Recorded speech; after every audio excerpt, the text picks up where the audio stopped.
Oh my. Well, we're living a good life. We live in a good life. Right? Amen. Yes. You are so talented, and we are so blessed. I mean, everybody's talented. I'm just getting the groove up here, and it's okay. Here we go. Let's just get in the flow. And so many of the words that you said, I know Asha always asks me to text her a little few notes or lines about what my talk's going to be centered on, and so I text her a few things, and I think she just wrote the talk, or that's what it is, the talk. So it's so perfect. I'm going to encourage you this morning to use this, perhaps, if you are so inclined. Because this morning I'm talking about the gift of giving. Did you know that there's a gift in giving? Because oftentimes we think of receiving is when a gift is involved, but actually there is a gift inherent in the action, in the energy of giving. It's amazing sometimes, even the reading that was read earlier. I love how Thomas Troward, in the Hidden Power, this was actually 1921 when he wrote this, and for those of you who are not familiar with him, he was one of the three major people with Science of Mind, actually. Emerson and Ernest Holmes and Thomas Troward. So I pulled from that because what I loved so much was the spirit of opulence. When you think of the word opulence or you feel it, what washes over you? Isn't that just a wonderful, wonderful feeling? Get into the energy of that because we truly are energy beings. So think of opulence. Consists in cultivating the feeling that we possess all sorts of riches, which we can bestow upon others. I'm getting God bumps as I say that. That we can bestow upon others. Isn't that amazing? That we have these riches, these treasures, these wonderful things, whatever you want to call them, that we can offer freely, that we can share with joy. I think that is just such an amazing thing that we were created in such a way that we can do that. And I think sometimes it's very easy to forget that we can do that. It doesn't have to be anything big. It doesn't have to be a material thing that we offer somebody. It can be a kind thought expressed in a kind word, a compliment. It could be a flower. Right now, I want you just to take a moment and just to breathe into this place of beginning to awaken to the gifts that are within you right now. If I asked you to name a few of them, would you be able to come up here and do that? Boom, boom, boom. Or would you have to really think? Because sometimes it's very easy, I believe, in our human experience to say, I don't have anything to offer. And surely don't ask me to write a check because my bank account is telling me that there's nothing here. Somebody's chuckling back there, but isn't that what we look at? The appearance of, oh my goodness, how could I possibly offer something? You've got to be kidding. But in that moment, as it talks about in here, when we start to choke off that outflow, what do? We disturb the law of circulation, the intelligence of nature, because we're saying, oops, I have to stop it right here. We forget that truly we are energy beings that are here to be in that flow, just like life. I love fall. It's my favorite time of year. And when I'm standing in the kitchen washing dishes or whatever it is I'm doing in the kitchen, there's a beautiful window there, and now the leaves are cascading. And I'm like, wow, it's like snowflakes. In a different manner, at least I don't have to shovel the snowflakes, but I do have to rake the leaves, actually, and get out there and do some yard work, which I did, actually, the other day. I haven't been out there in a long time, and I thought, okay, I'm just going to mow the yard and do a few things. I'll be out here about an hour. That was at 1 o'clock in the afternoon. 7 o'clock that evening, I was completing my task, and I looked at the azalea bushes I trimmed. I looked at all the other things that I had done, and I was like, wow, this house can breathe now. This house is in the flow. And I cleared away those things. But I was so in touch, so connected. And what was happening was, what I felt anyway, I was giving something, but I wasn't thinking about it. I was so in the flow. I was loving the moment and what was coming back to me. I was so connected to Mother Earth and to nature and to the trees and the squirrels and the rabbits and chipmunks and you name it. I was connected to Source. No wonder I was going for 6 hours. And ordinarily, I would say, oh, you know, my shoulder might bother me, my neck might bother me, because there's some stuff going on. But I cast it aside, and I let it go. I just let it go. And I thought, I'm going to do something that brings me closer to God. Something that feels good. But I wasn't even conscious of it in the human sense. I was in a different consciousness. And that's what giving is about.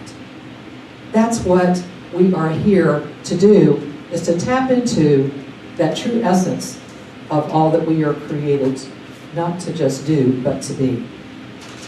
I have a question for you. How do you feel when you give? How do you feel? Is there ever a time when fear comes into your experience in giving?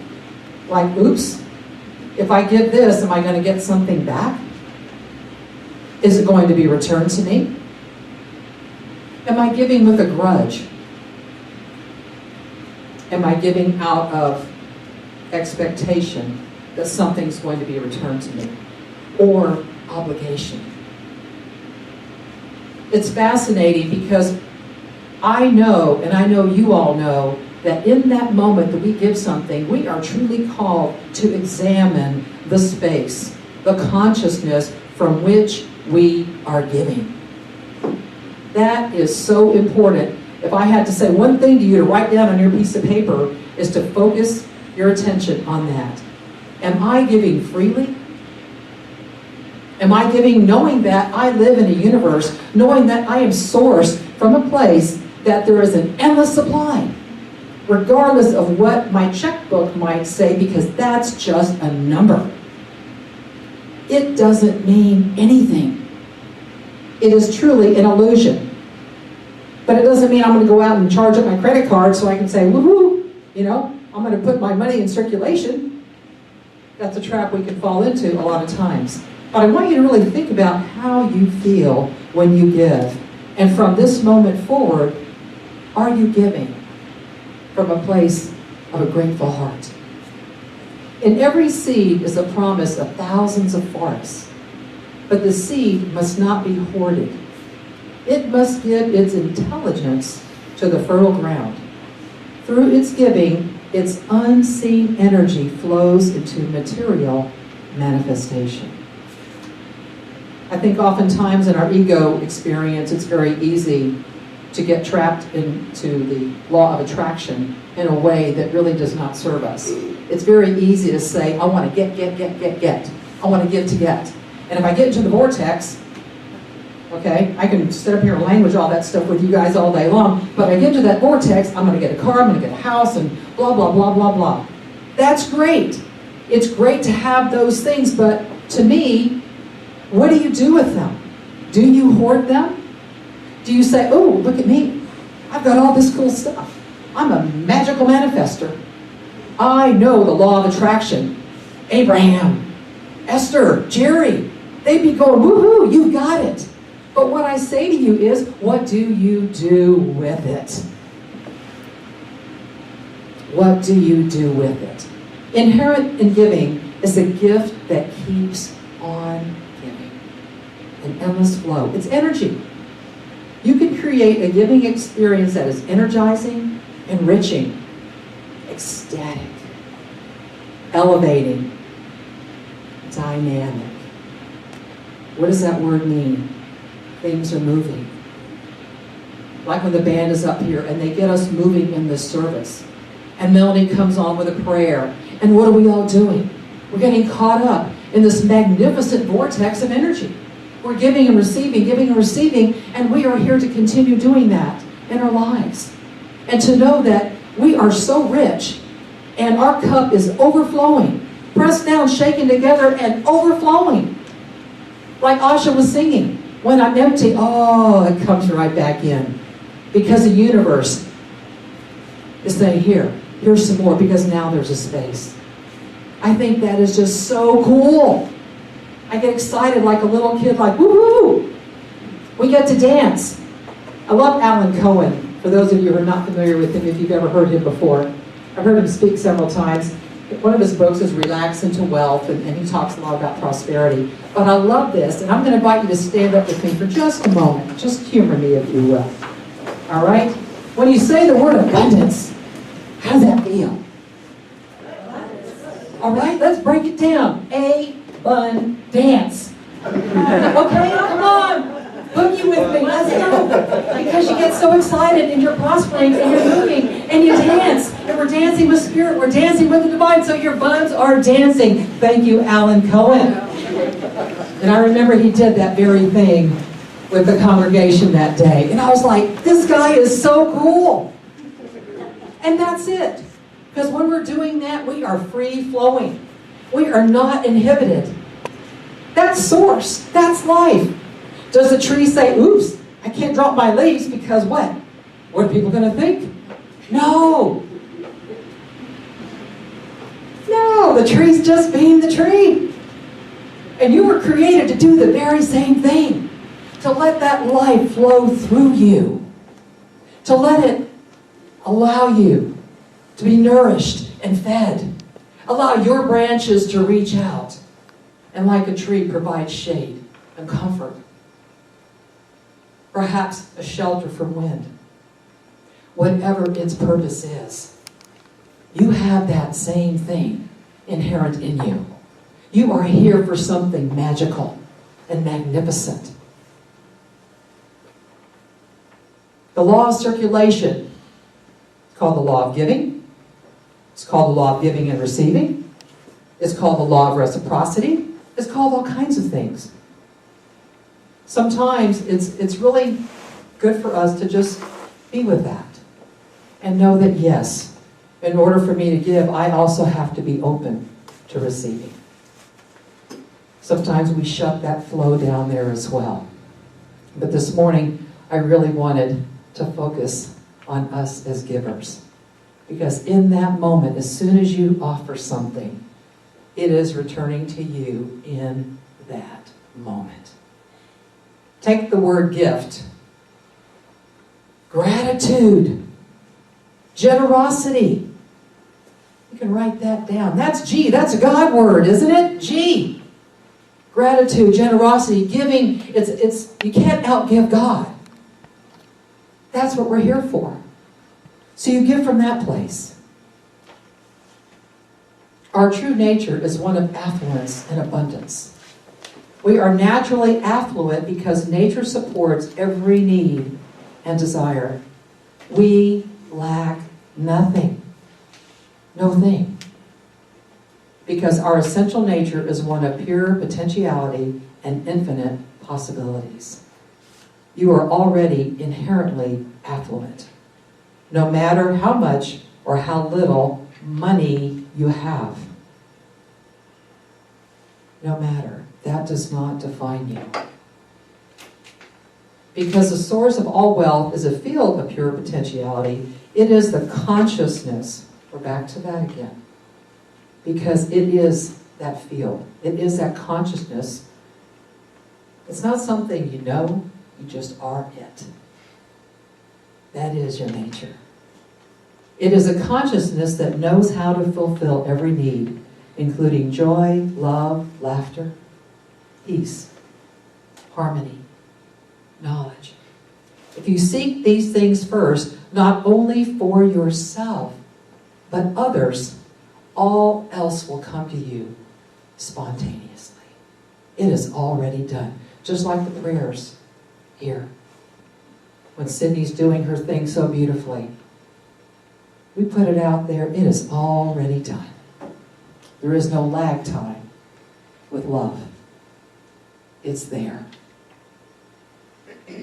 Just as your blood flows throughout your body, nourishing you with life-sustaining oxygen and nutrients, that's what it is. It's the giving. sustaining you, nourishing you in every moment. To keep harmony, health, wealth, and affluence circulating in your life, you must act in accordance with the law. Just like the law of gravity. What happens if you try to defy the law of gravity? Imagine that. Because we believe in that. It happens to us. That's why we're walking around and we're not floating in the air. We believe in that. So in order to really activate the law of reciprocity and the law of circulation, you must be a giver and a receiver. The word affluence comes from the root word affluere, which means to flow to. But you never thought of affluence as that. We usually think of it as some highfalutin kind of word. And the affluence means to flow in abundance. The more you give, the more you will receive, because you will keep, like I said, that abundance flowing in your life. Anything, really listen to this, just zero in on this, please. Anything that is of value in life only multiplies when it is given. Let me read that again. Anything that is of value in life only multiplies when it is given. That which doesn't multiply through giving is neither worth giving nor worth receiving. If through the act of giving you feel you have lost something, then the gift is not truly given and will not increase. Just let that settle into you for a moment. Because when you give something away, if you feel like you're losing something, to me it really calls you to take a look at what it is you believe and what consciousness you are living from. Some of the most powerful and precious gifts you have are silent and not spoken. These are the treasures that you have to offer.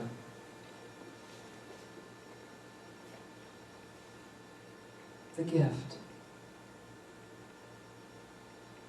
I'm envisioning every single one of you out there with a beautiful bow on top of your head.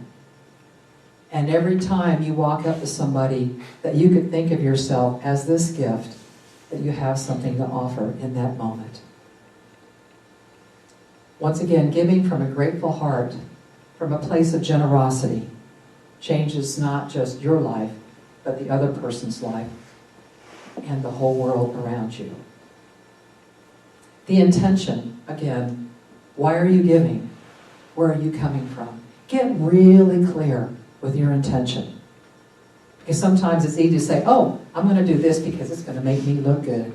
And my ego is over there going, ooh, that person, hey, yeah. And then we get going with that. But really examine, why are you giving? Here at One World even, when you're giving, whatever it is you're giving, monetarily, your talent, your time, your treasure, what is that about? Because you, perhaps want to see this community grow? Because you like coming here and you want to what? What the mission statement is? We want to transform the world? One world. Be very conscious, especially in this time of focusing on the unexpected income prayer. I'm going to call it the expected income prayer. I'm going to change it. Because when we give with that kind of energy, it's not like, oh yeah, I'm attached to it, but we already know the universe is going to bring it back. And these stories we heard this morning. Yes, Tom, beautiful. Think about what's happening in your life right now. The F in gift, to give freely. Not from a place of fear, because we know what that does. It chokes it off immediately, like the reading spoke to earlier. No conditions, no attachments. Just free-flowing, giving freely. And the T is, I want you to spend some time, and I know Melanie would agree with this, spend some time. What are the treasures that you have to offer? On your little piece of paper, that's your homework this week, and a few other things. I want you to work on your bun dance. I want you to, choreograph some kind of dance and get moving. No kidding, no joking. I'm up here to what? To offer you a gift this morning. You're the gift that's being offered back to me. Because we're all in this together, in this flow, in this time. I just want to share a little bit of research with you before I close my talk. There's so much research. If you ever question the power of gratitude, and we hear all these stories, and it could be anecdotal, right? And we go, well, that's great, but hey, that's not my experience. Gratitude sucks. You know, I've heard some people like that. I have nothing to be grateful for. For those of you naysayers and doubters, the neuroscience of why gratitude makes us healthier and happier. Doctors Blair and Rita Justice reported for the University of Texas Health Science Center a growing body of research showing that gratitude is truly amazing in its physical and psychosocial benefits. In one study on gratitude, they randomly assigned participants were given one of 3 tasks. Each week, participants kept a short journal. How many of you keep any kind of a journal right now, or a gratitude journal? Okay, maybe half of you. I'm keeping notes, by the way. No, just kidding. No, Melanie is. She told me she'd take notes if I asked that question, okay? Okay. One group briefly described 5 things they were grateful for that had occurred in the past week. Another 5 recorded daily hassles. We record those up here, don't we? Yeah. Daily hassles from the previous week that displeased them. And the neutral group was asked to list 5 events or circumstances that affected them, but they were not told whether to focus on positive or negative.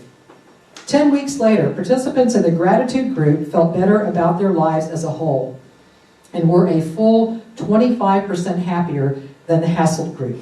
They reported fewer health complaints and, this is even just such a bonus, and exercised. An average of 1.5 hours more.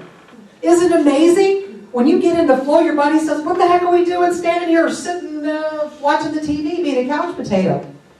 I call it a spiritual spud. Get off the sofa, you know, and get moving. I think that was so cool. I was like, wow. People talk about wanting to be healthier and happier. You're in a physical body, folks, and your body would really appreciate being in that flow. Another study, people were asked to write. Now see the difference. That was like a weekly thing. They were asked to write every day, about things for which they were grateful. Not surprisingly, this daily practice led to greater increases in gratitude than did the weekly journaling in the first study. But the results showed another benefit. Participants in the gratitude group also reported offering others more emotional support or help with a personal problem, indicating that the gratitude exercise increased their goodwill towards others. Here we go again. When we really do our work and we focus on it, we are energized. And inherently is this gift that keeps on giving. I just think that is so wonderful. Anyway, indicating that the gratitude exercise increased their goodwill towards others, or more technically, their pro-social motivation. One other study on gratitude was conducted with adults having congenital and adult onset neuromuscular disorders. So now we're talking about physical issues, with the majority having post-polio syndrome. Compared to those who are not jotting down their blessings nightly, participants in the gratitude group reported more hours of sleep each night and feeling more refreshed upon awakening. The gratitude group also reported more satisfaction with their lives as a whole, felt more optimism. So what you're already doing, you're preparing, you're paying it forward, you're giving it forward, opening this path. Talk about abundance flowing to you. Another source of abundance is in the giving. I hope you're really listening and taking this in, and if not, go listen to the talk when it's on YouTube, because this is powerful stuff. And right here at One World, what we're wanting to create and manifest right now, there is no reason it can't happen now.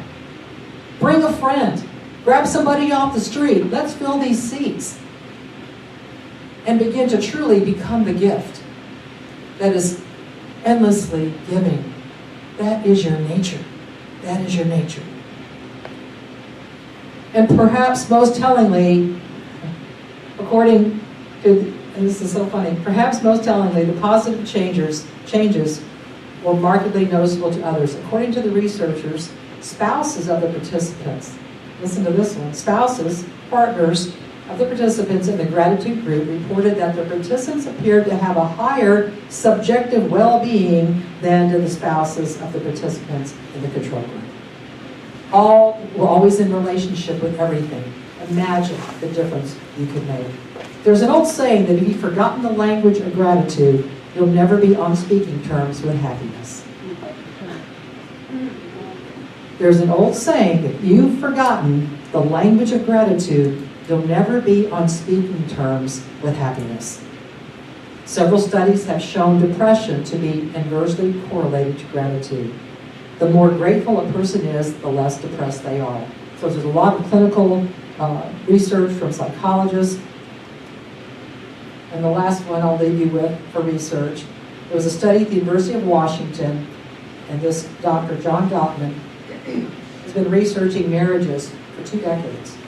The conclusion of all that research is that unless a couple is able to maintain a high ratio of positive to negative encounters, 5-to-1 or greater, it is likely the marriage will end. With 90% accuracy, he says that he could predict, often after only 3 minutes of observation, which marriages are likely to flourish and which are likely to flounder. I think that is just, whoa. It's like, hello. The formula is that for every negative expression, a complaint, frown, put down, expression of anger, there needs to be about 5 positive ones. Smiles, compliments, laughter, expressions of appreciation and gratitude to offset that. So take a deep breath.